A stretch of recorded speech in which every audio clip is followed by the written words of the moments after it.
Ok. Mais plus tard, au tribunal, j'ai entendu dire que le fait que j'étais populaire aurait dû amener à disperser ces enfants.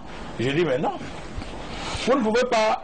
C'est comme si on était en train de dire qu'il y avait un délit de popularité. Moi, j'ai posé ce problème au tribunal. Donc voilà comment les affaires se déroulent. Comment intervient votre interpellation? Non, jusque-là, les nouvelles graves commencent à arriver. On a brûlé le champ en Poula, la Bananerem, on a brûlé les plantations de Mme Kaplan, on a cassé son coffre-fort. Bref, nous, le sous-préfet et moi, nous sommes en ligne en permanence, hein, on s'informe. Jusqu'à ce soir, je reçois un coup de fil anonyme. Là, nous sommes le 28. Je reçois un coup de fil anonyme où quelqu'un me dit, Paul Éric, quitte Peña, on va t'arrêter ce soir ou demain. Je dis, mais moi, on va m'arrêter. Pourquoi? Qu'est-ce que j'ai fait? Pourquoi m'arrêter? Qu'est-ce que j'ai fait? Ok, j'attends voir qu'on m'arrête d'abord. Le même coup de fil me rappelle le 29, il est 11 h, pour me dire, bonjour Paul Éric, je suis quelqu'un qui est trop proche à toi, mais je t'appelle par un numéro masqué, quitte Peña. Dans 30 minutes, en tout cas au plus tard, dans 2 heures, tu seras arrêté. Je lui réponds, si j'ai posé un acte, il n'y a pas de problème, j'attends d'être arrêté. Et entre-temps, vers 14 h moins, non, vers 13 h moins, je reçois le coup de fil d'un ministre du Mungo, fils du Mungo, qui était encore en fonction.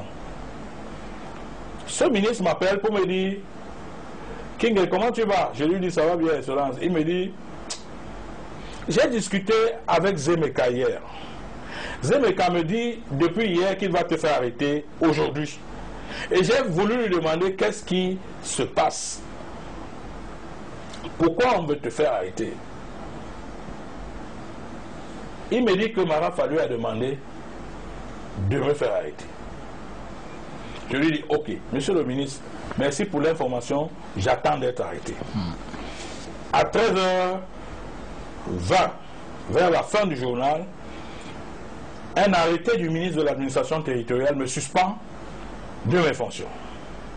Alors que je m'apprêtais à aller à Yaoundé, il se préparait là-bas le forum, le premier forum national des maires.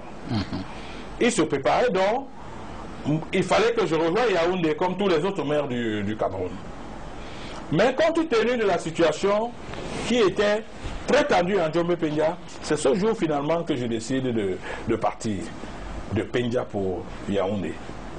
On vient donc de me suspendre de mes fonctions. Je me demande, est-ce que ça vaut la peine d'aller encore à Yaoundé, au Forum des maires, alors que je viens d'être suspendu? Oui, la suspension ici est prévue par la loi. Mais telle qu'elle a été prise, elle a également violé la loi. Parce que la loi numéro 18 2004, du 22 juillet 2004, est suffisamment clair en son article 94 pour dire que lorsqu'un maire pose un acte lourd de conséquences, on lui envoie, le ministre de l'administration territoriale lui signifie une demande d'explication. Au terme donc de cette demande d'explication, il peut être réhabilité ou alors sanctionné par une suspension n'excédant pas 3 mois. En filigrane, c'est ce que cette loi dit. Et chez vous, cette procédure n'a pas été suivie. Je n'ai jamais su pourquoi ce qui m'était reproché pour que M. Maraf Hamidou Yaya décide de me suspendre. Donc on vous arrête par la suite. Donc on arrête comme Moussa le boutiquier, comme n'importe qui, j'étais quand même maire. Et il y a une loi qui régit les communes au Cameroun. Les maires n'ont pas d'immunité, ça c'est clair. Mais il y a quand même des procédures. Encore que le principe du contradictoire est un principe sacré et universel. Même la bonne que nous avons à la maison, lorsqu'elle pose un acte, nous avons l'obligation de lui demander de s'expliquer. Alors que je suis un élu de la République, un élu, je veux dire un élu local, je n'ai pas eu droit au principe du contradictoire. Peut-être que si on m'avait envoyé une demande d'explication, j'aurais pu donner ma version des faits et tous ces dégâts qui s'en sont suivis n'auraient pas pu se faire. Alors vous êtes interpellé? Écoutez, permettez-moi, parce qu'il est important que ceux qui nous suivent aujourd'hui sachent exactement qu'est-ce qui s'est passé autour de cette histoire. Alors, aux environs de...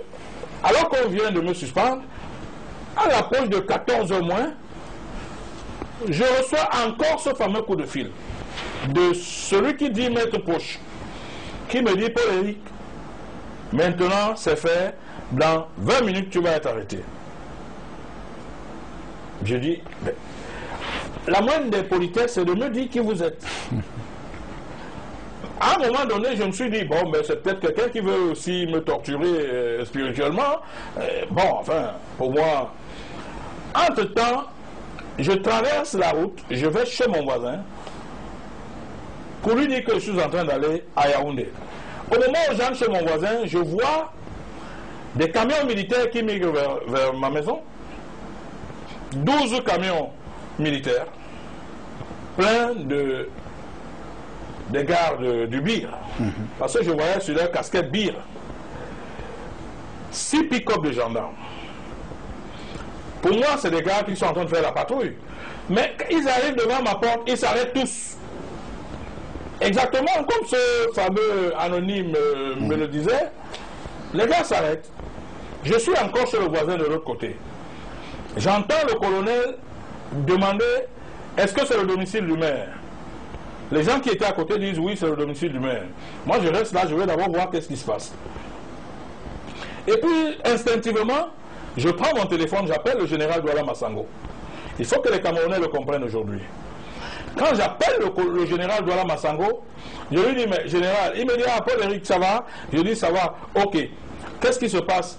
J'ai envoyé mes gens chez toi sur haute instruction de la hiérarchie qui demande que tu sois abattu dans les 30 minutes qui suivent. Je dis bien abattu, pas arrêté. Ça, c'est le mot que le général Douala Massango prononce. À peine il est en train de le dire qu'on tire déjà chez moi. Jusqu'à ce jour, j'ai demandé que jamais on ne referme ces trous. Ces trous vont rester là jusqu'au jour où je quitterai la terre. Les gars sont donc en train de tirer chez moi. Et ils tirent chez moi parce que le fils du voisin, qui était lui aussi conseiller municipal, mais qui se faisait appeler monsieur le maire, dit à ses policiers, il a 4 ans. Quand on demande, le maire est où? L'enfant pense que le maire c'est son père. L'enfant n'est pas encore grand pour savoir que son père n'est pas maire. Et on se met à tirer. Il dit que mon père est au WC. Et on se met à tirer au WC. Je passe sous le contrôle de ce monsieur. Je suppose qu'il est en train de nous suivre. Au moins 16 balles. Je dis, les impacts sont encore là. Le général Douala me dit, tu vas être tué dans quelques minutes parce qu'on a demandé de ne pas te ramener vivant. Je demande au général, qu'est-ce que j'ai fait? Il me dit, ce n'est pas le moment de poser ces questions. Tu fais bien de m'appeler. Ce que je vais faire, je vais désarmer les gars et tu vas sortir et te rendre. Je dis, mais je ne suis même pas caché, je suis chez le voisin. Il me dit, ok. Il reprend le téléphone de l'autre côté. Mon colonel, vous êtes déjà chez M. Kingé? Oui, ok. Vous suspendez la première mission qui consiste à l'abattre et vous le prenez vivant. Monsieur Dipita Tongo, les Camerounais ont le droit de savoir qu'est-ce qui s'est passé dans cette affaire. Et donc, j'entends les crépitements des armes.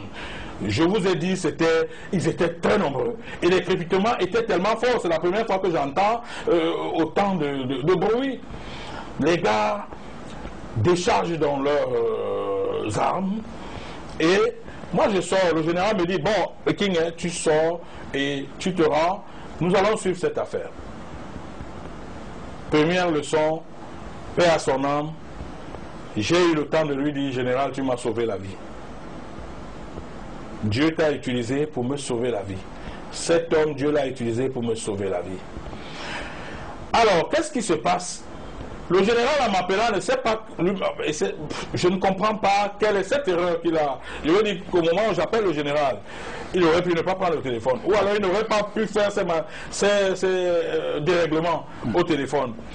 Au moment où le général, je lui parle, moi je suis déjà sur écoute. Et c'est parce que je suis sur écoute que Yaoundé est informé que c'est le général qui fait échouer la mission. Puisqu'il le dit au téléphone. Et c'est 3 jours plus tard qu'on relève le général de ses fonctions. Jusqu'à sa mort, il n'a plus occupé une seule fonction. Parce qu'il n'a pas permis que je sois tué. Je dois à ce général ma vie un peu. Parce que le plan qui était arrêté était que je sois tué et qu'on me présente comme un voyou qui était à la tête d'une horde de bandits. Et d'ailleurs, c'est même ce qui s'est passé. Parce que quand on me prend à Pendia, on m'amène en Konsamba, je suis assis à la brigade. Il y a un téléviseur. Mara Fahmi Douéa est en train de faire une conférence de presse à Yaoundé. Dans cette conférence de presse, il déclare qu'on a rencontré un certain Besson qui aurait été l'assassin d'un certain Nouri dans la pick-up de M. John Fundi à Bamenda. Mais quand Djombe Pendia, le maire était à la tête d'une horde de voyous qui était allé brûler la gendarmerie de Djombe Pendia. Mais les dernières informations qui lui parviennent semblent ne pas le rassurer parce que, aux dernières informations, le maire aurait été tué. Alors, du coup, vous voyez la coïncidence. Le général me dit qu'on va te tuer. Mara Faye à Yaoundé, il dit que le maire aurait été tué parce qu'il était à la tête d'une horde de voyous qui était allé brûler la gendarmerie de Djombe Pendia. Il faut dire que la gendarmerie de Djombe Pendia n'a jamais été brûlée pendant les émeutes. Jamais elle n'a été saccagée. Alors, voilà 2 informations qui concordent. Et le commandant de la brigade où j'étais, en Konsamba, la brigade, ils appellent ça la compagnie. Le commandant de cette compagnie me dit, mais monsieur King, c'est vous qui êtes le maire de Pendia, non? Je dis oui. Mais qu'est-ce que le Minat est en train de dire là? Il dit qu'on vous a tué comment? Je lui dis, lui seul sait pourquoi il est en train de dire que je serais certainement mort dans les embuscades parce que j'étais à la tête d'une horde de voyous. Alors, immédiatement après, le commandant Nguete, le colonel Nguete, qui était le patron de la compagnie de gendarmerie du Mungo, demande que je sois entendu à l'immédiat.